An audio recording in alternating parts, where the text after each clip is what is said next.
পারমাণবিক চুক্তি নিয়ে ইরান ও যুক্তরাষ্ট্রের মধ্যে ইতিবাচক ও গঠনমূলক আলোচনা হয়েছে। শনিবার ওমানে এই আলোচনা হয়।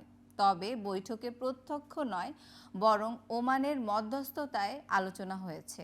ওমানের পররাষ্ট্রমন্ত্রী বার্তা বিনিময়ের মাধ্যম হিসেবে কাজ করেছেন।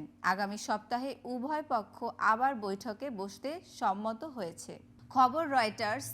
এই আলোচনার উদ্দেশ্য ছিল তেহরানের বাড়তে থাকা পারমাণবিক কর্মসূচি মোকাবিলা করা, যেখানে প্রেসিডেন্ট ডোনাল্ড ট্রাম্প হুঁশিয়ারি দিয়েছেন যদি কোনো সমঝোতা না হয় তবে ইরানের সামরিক অভিযান শুরু করা হতে পারে। ইরানের পররাষ্ট্রমন্ত্রী আব্বাস আরাকচি রাষ্ট্রীয় টেলিভিশনে বলেছেন, আমার মনে হয় আমরা আলোচনার রূপরেখার খুব কাছাকাছি আছি, আর যদি আগামী সপ্তাহে এই ভিত্তির বিষয়ে সমঝোতায় পৌঁছতে পারি তবে সেটি একটি বড় অগ্রগতি হবে এবং আমরা সেই ভিত্তির ওপর বাস্তব আলোচনা শুরু করতে পারব।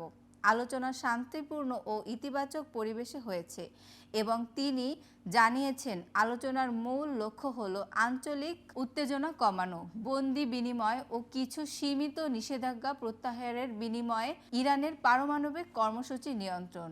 আরাকচি বলেন, ট্রাম্প প্রশাসনের প্রথম মেয়াদ থেকে এ পর্যন্ত এটি ইরানের সঙ্গে যুক্তরাষ্ট্রের প্রথম আলোচনা। উৎপাদনশীল, শান্তিপূর্ণ এবং ইতিবাচক পরিবেশে এটি অনুষ্ঠিত হয়েছে। তিনি আরও বলেন, উভয় পক্ষে আগামী শনিবার আবার আলোচনায় বসতে সম্মত হয়েছে। ইরান ও যুক্তরাষ্ট্র উভয়ই স্বল্প মেয়াদে একটি সমঝোতা চায়। আমরা শুধু আলাপ আলোচনার জন্য আলোচনা করতে চাই না। হোয়াইট হাউস এক বিবৃতিতে জানায়, ট্রাম্পের মধ্যপ্রাচ্য দূত স্টিভেন উইট, ওমানে নিযুক্ত মার্কিন রাষ্ট্রদূত আনা এসকেগ্রিমা এবং ইরানের পররাষ্ট্রমন্ত্রী ডক্টর আব্বাস আরাকচিকে নিয়ে অনুষ্ঠিত আলোচনা খুবই ইতিবাচক ও গঠনমূলক হয়েছে। বিবৃতিতে বলা হয়, এই বিষয়গুলো অত্যন্ত জটিল, তবে আজ বিশেষ দূত উইটকফের সরাসরি যোগাযোগ পারস্পরিক উপকারে পৌঁছানোর পথে একটি অগ্রগতি।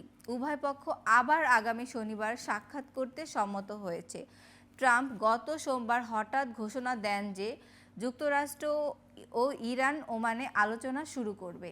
এর আগেও পশ্চিমা দেশগুলোর সঙ্গে ইরানের মধ্যস্থতাকারী হিসেবে কাজ করেছে ওমান।